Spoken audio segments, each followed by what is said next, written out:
કેમ છે બધા?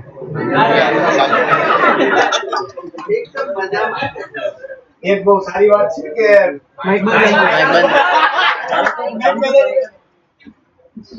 ફરીથી મારે બોલવાનું ને, કેમ છે બધા?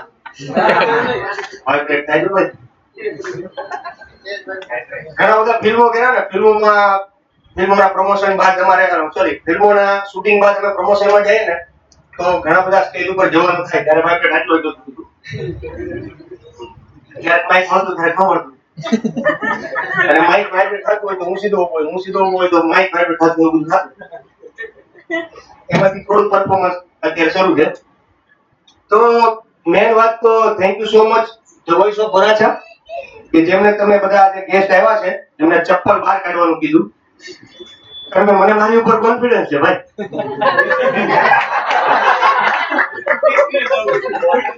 ચપ્પલ સ્ટેજ ઉપર હોય અને ખબર નહીં હું ક્યાં હોય. પણ અહીંયા આવ્યો છું ને એનું એક ખાસ કારણ છે. એક મારો મિત્ર ભૂલથી પૂછાય કે મારા મિત્રને કે ભાઈ કઈક કામ કરવું છે, હું શું કરું એમ. મારા મિત્ર કે તારું મોઢું જ કોમેડી જેવું છે. કોમેડી કરી કે ત્યાં સુધી અટકતું નથી. આ જઈને વાત મેં કરી મારા બાપા આવી રીતના છે વોઇસ ઓફ વરાછા સ્ટેજ આપે છે તો હું કોમેડી કરવા માંગુ છું. બાપા હૃદયથી નજીક આવ્યા અને મીઠા શબ્દોથી મને કીધું, મારી જિંદગીમાં આવીને તે જે કોમેડી કરી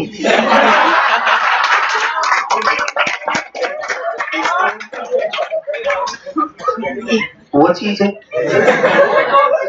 કે તારે 150 જણાને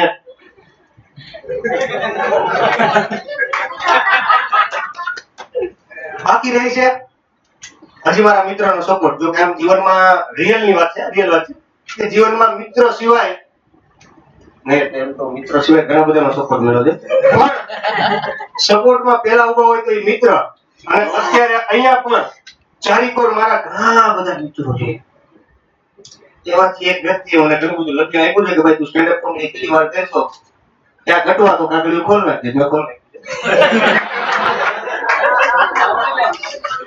એટલે હું જોઈને બોલીશ કારણ કે આગળની મને કઈ ખબર નથી. હા જો સાંભળો મારી વાત. પેલા હું તમને કહી દઉં એટલે હું પાછળથી મને કોઈ ઉપાધિ નહીં. તમને જો મારા જોક સાંભળીને હસવું આવે તો બરાબર. પણ હવે મૂળ વાત કે હસવું ન આવે તો આમાં મારો કે મારા જોક્સ નો જરા કઈ વાત નથી. તમે બધાએ સ્વયં એવું સમજી લેજો કે આયા કોમેડી નહીં પણ શાયરી સાંભળવા વાળા વધારે લોકો છે.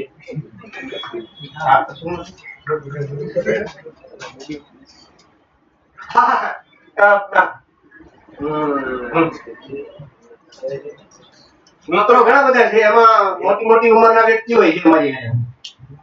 તો એક 55 વર્ષના મારા બહુ ખાસ અને અંગત મિત્ર છે. હમણાં મારું નવું બ્રેકઅપ થયું છે. પહેલી વાર થયું છે તો નવું જ છે ને. ઘણા બધાના કેવા કેટલી વાર થતા હોય એટલે એને રેગ્યુલર થઈ જાય. બીજા પછી પોલીસ પકડી જાય. પોલીસ ને એમ કે ભાઈ તું ટેન્શન ન લે, આપણે સવારે 12 આટલા કોન્ફિડન્સ કારણ કે ઘણી વાર થયા હોય અંદર. આપણું નવું બ્રેકઅપ થયું છે ને કન્ફ્યુઝ શું કરવું. મોટી ઉંમરના વ્યક્તિને ઓબ્વિયસલી એની સલાહ લેવાય ને. તમને સલાહ લીધી 55 વર્ષના મારા એક મિત્રની. મેં મારા મિત્રને કીધું ભાઈ મારું નવું બ્રેકઅપ થયું છે, મારે શું કરવું, ક્યાં જાવું, કેમ કરવું કઈ સમજાતું નથી. ખંભા પર હાથ રાખીને કે કઈ વાંધો નહીં, જે થતું હોય ને સારા માટે થતું. સમજો અહીંયા અટકી નથી જતું. એને કીધું એ બહુ સાચી વાત છે ને. સાચી વાત છે કે નહીં? વાત સાચી છે. ચશ્મો કાઢો કાળા કેમ દેખાય? અહીંયા સુધી વાત અટકતી નથી. હવે જે એને કીધું ને 55 વર્ષના મારા મિત્ર એવું કીધું કે ભાઈ જે થતું હોય સારા માટે થતું હોય, પણ હવે તું ટેન્શન ન લેતો. હવે જે પણ ગોતે ને બે તેનો ગોતજે. અને મને જે ગુસ્સો આવ્યો છે ભાઈ, અને મેં લુક આવી રીતે બેટરી ડૂલ થઈ ગઈ છે અને અત્યારે ચાર્જિંગ કરું.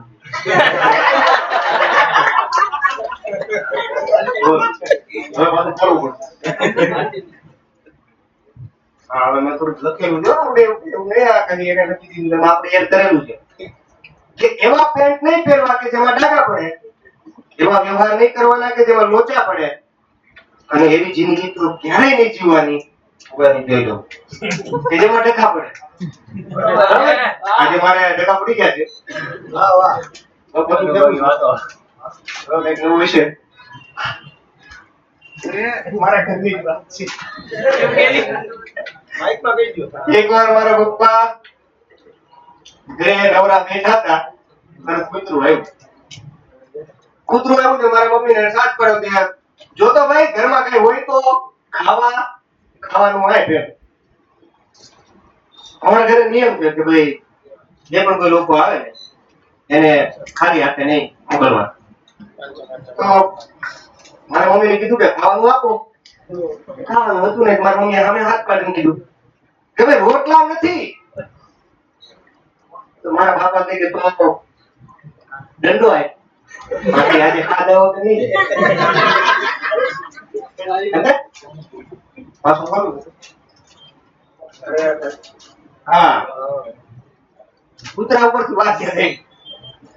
મારા એક મિત્ર છે, પાછા 55 વર્ષના છે, હરેશ રાઠોડ. હમણાં ટેલેન્ટેડ કીધું ને, જો સામે બેઠા પાછળ ટોપી વાળા. હું એમને મળવા ગયો, અચાનક મળવા ગયો તે મેં જોયું કૂતરાને બિસ્કિટ ખવડાવી હતા. હું વિભોર થઈ ગયો. આમ દયા આવી ગઈ મને કે યાર આવું સરસ કામ કરી રહ્યા છે, મારાથી રહેવાનું નહીં. એટલે મેં એને પૂછી લીધું કે ભાઈ આવું ક્યાંથી? કે ભાઈ સેવા થોડી કરવી પડે, આપણે ઘણા બધા પાપ ત્યાં જઈએ ક્યાંક ને ક્યાંક ગુનેગાર કરે તો સેવા કરવી પડે. તો કેમ જો નયન ટીકાણી ક્યાં છે? ભાઈ બિસ્કિટ કેવા લાગ્યા હતા?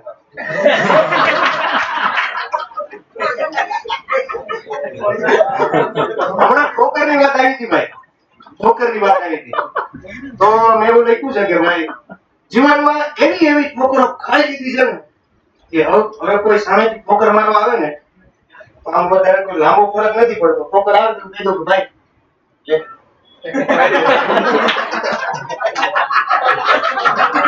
બોલવું પડશે આગળ.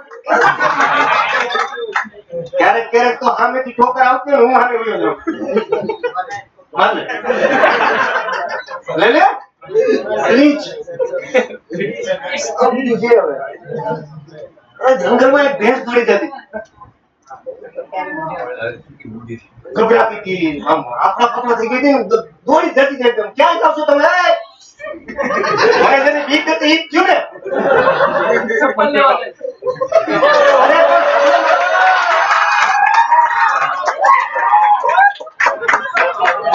આપણો સમય આપણે બધા એક હારે લાવજો. વારે ઘડીએ ખાવાનું મને બધું નથી. ભેંસ દોડી જતી હતી, ગભરાતી વચ્ચે હું દોડો પડ્યો. ક્યાં દોડી જાતો? કે ભાઈ કે જંગલમાં કે હાથીને ભરવા આવ્યા છે. પણ તું કે ભેંસ છો.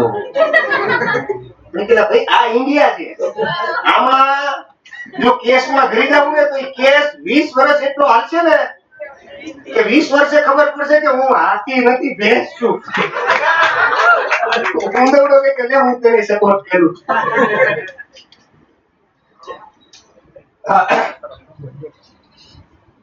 અમુક લોકો એવા હોય ને કે એની પોતાની વાતો હોય કે બીજાની વાતો એની સામેથી બધું સ્વીકારી લે. અમુક એટીટ્યુડ વાળા વ્યક્તિ હોય એને આમ જ હોય, આવું જ હોય, આવું જ રહેશે. સમજો બેન તમે? તે ભાઈ આપણે કે જો ભાઈ હું તો ઘણા બધા ફિલ્મો કરું છું, ઘણા બધા લોકો મળતા હોય છે, એમાં અમુક ફિલ્મમાં વસી ગયા હોય યાદ રહે. હવે કેવું હોય કે એક મુલાકાત, અડધી મુલાકાત અડધો દિવસ મેળા હોય તો જેમાં હું હોય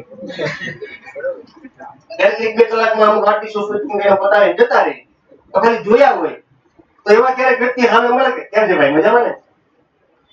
હા જોયા તો છે પણ નામ નથી આવડતું. મારું નામ યાદ રાખવા જેવો માણસ જ નથી હો ભાઈ. આવા લોકો હોય એટીટ્યુડ છોડવાનું નહીં. દૂર માઇક છે હમણાં છે ને તમને સુરત. સુરત નો એક ટોપિક છે. સુરત આપણે છીએ એટલે સુરતની તો મજા તમને ખબર છે ખાણીપીણીની. એવી એક આઈટમ નથી કે જે અહીંથી શરૂઆત નહોતી અને પછી અમદાવાદ ને બરોડામાં વેચાતી હોય. હે છે એવી એક આઈટમ કે જે અહીંયા શરૂ થઈ હોય અને પછી ત્યાંથી ફેલાય. આ તો સુરતનો લોચ છે. ન મજા આવી બરાબર છે. હવે મજા આવશે. સુરતની અંદર બે વસ્તુ મારે જાણીતું છે, તો સુરત ખાણીપીણી અને સુરતના બ્રિજ. પણ હવે સરકારે એટલી પ્રગતિ કરી છે ને કે બ્રિજ તમે છે ને આમ જુઓ ને ક્યાં ક્યાં બનાવી નાખ્યા. એકવાર સવારે બરોબર ભૂલથી મારથી બેન ઉઠાઈ તો હું આમ આટો મારવા નીકળ્યો તો હું જોયું મેં ખબર એક બ્રિજ ઉપરથી એક ભાઈ એક ભાભી પાસેથી મારા ભાભી કહેવાય ને એક ભાભી પાસેથી ટિફિન અને રૂમાલ ભૂલી જતા લેતા. મારથી રહેવાનું ને એટલે હું ગયો મારથી આમાં રહેવાતું નથી તો હું ગયો કયો એટલે આવું કરો છો કે ભાઈ સરકારે જાહેરથી પ્રગતિ કરી છે કે અડધા કામ તો બ્રિજ ઉપરથી જ કરીએ.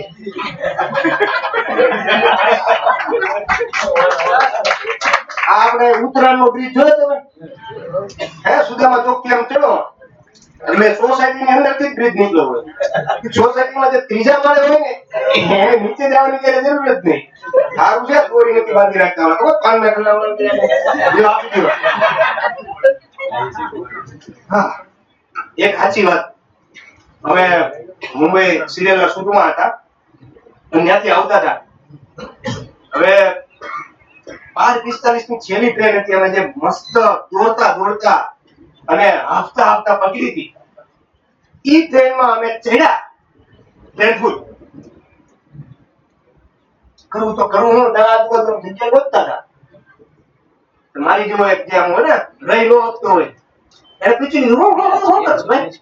हिंदी है तो हिंदी में बोलो क्या क्या क्या क्या क्या क्या कर रहे हो भाई जगह मिल जाए तो 15 मिनट कोई टेंशन मत लो आप मैं अभी अगले स्टेशन पे उतरने वाला हूँ तो माथी पाछू नो रेवा तो पूछी लेती हूँ क्या ठीक है सूरत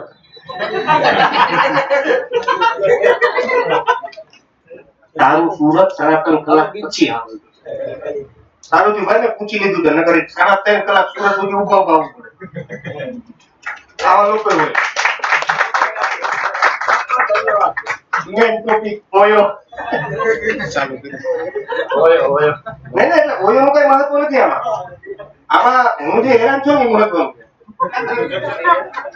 ઘણા બધા મિત્રો હોય હમણાં જે કાંઈક ઓયોના નિયમો ને આમ તેમ બધું આવ્યું છે ને આપણને ખબર નથી પણ આવ્યું છે ને તો બહુ બધી ચર્ચાઓ થતી હતી.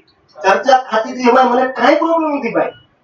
આજુબાજુ જ્યાં બેઠા હોય ને ઈ જ વાત મારા મિત્ર બધા ઈ વાતું કરે એનો મને કાંઈ વાંધો નથી. ગુરુમાં એક વ્યક્તિએ મને પૂછી લીધું તું એ ગયા ઓની ચર્ચા નથી કરતો કે તને કઈ દુઃખ નથી લાગતું. સિંગલ લોકોને હું આમાં ચર્ચા હે મને એનું દુઃખ ભાઈ મારે ઘરે ઘરે હું જવાનું.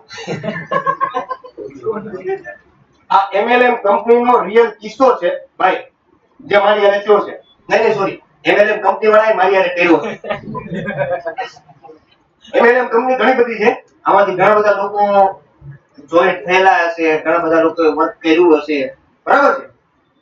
મારી નીચે મારી ડાઉનમાં સોરી આમ નીચે બોલી તો સારું મારી ડાઉનમાં 400 લોકો હતા જેને હું ઓપરેટ કરતો હતો.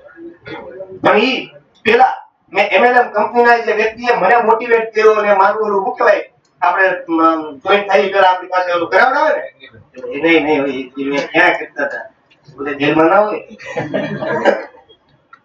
મોટિવેટ કરે આપણે આમ થઈ જશે ફોર વ્હીલ આવી જશે બોલું થઈ જશે પેલું થઈ જશે શું નહીં માંથી કારણ કે મારા ટેલેન્ટની વાત હતી એવું બધું મને નથી આવડતું યાર. પણ મેં એને બધી મને શરતો કીધી કે આ જે આમ છે તેમ છે પેલું છે પેલું છે. મેં એને એક જ કીધું કે ભાઈ તારે આ કંપનીને આગળ વધારવી છે તારે આ કંપનીને આગળ ચલાવવી છે હા તો તું મને જોઈન્ટ ન કર. કે પણ કેમ?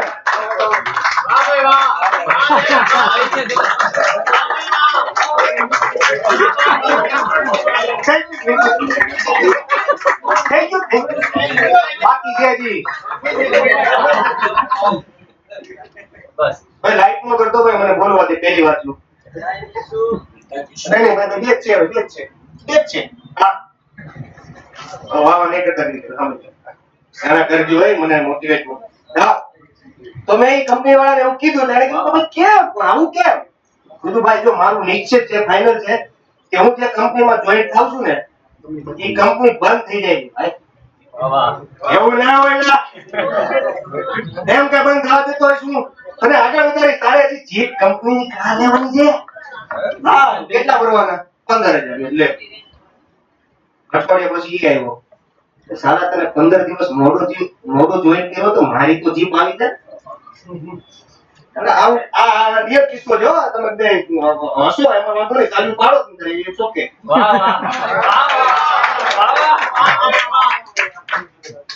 ગામડામાં તો આ સંદાસ બધા બહાર જતા હોય હમણાં અત્યારે બધું શું છે એટલે વાંધો નથી આ એક રિયલ કિસ્સો છે એક દાદા ગામડામાં મારા જેવા એક મિત્રને હારે લઈને જગ્યા ગોતતા હતા મેં કીધું કે ભાઈ જો આ સામે રીતે બેસી જાઓ તો હાલતા થઈ ગયા ફૂલ લાગી હતી કીધું એવું છે બમ હવે મને અચાનક યાદ આવ્યું કે ભાઈ અરે મેં કીધું દાદા જરીક આગળ બેસજો આ થોડી કવર વધારે હોય છે કે ભાઈ હવે પોઝિશન લેવાઈ ગઈ છે અખા ભૂલી ગયા સમજે કારણ કે પાયા લખાઈ ગયા હતા મારો એક મિત્ર છે કેમ ગયો પ્રિન્સ કેમ પ્રિન્સ ગયો અરે યાર આ પ્રિન્સ ને એક સાથે ઇન્ટ્રો કરાવાય મ્યુઝિક ડિરેક્ટર છે મારા સરસ મજાના એને ઇન્ટ્રો કરાવો કે ભાઈ આ મારો મિત્ર ગાય છે જોરથી હસવા મળો જોરથી હસવા મળો તમે કેમ હસો છો કે આ તો આખલો છે કે ગાય ક્યાં છે આવો દાડો છે બીજું ભાઈ સિંગિંગ કરે છે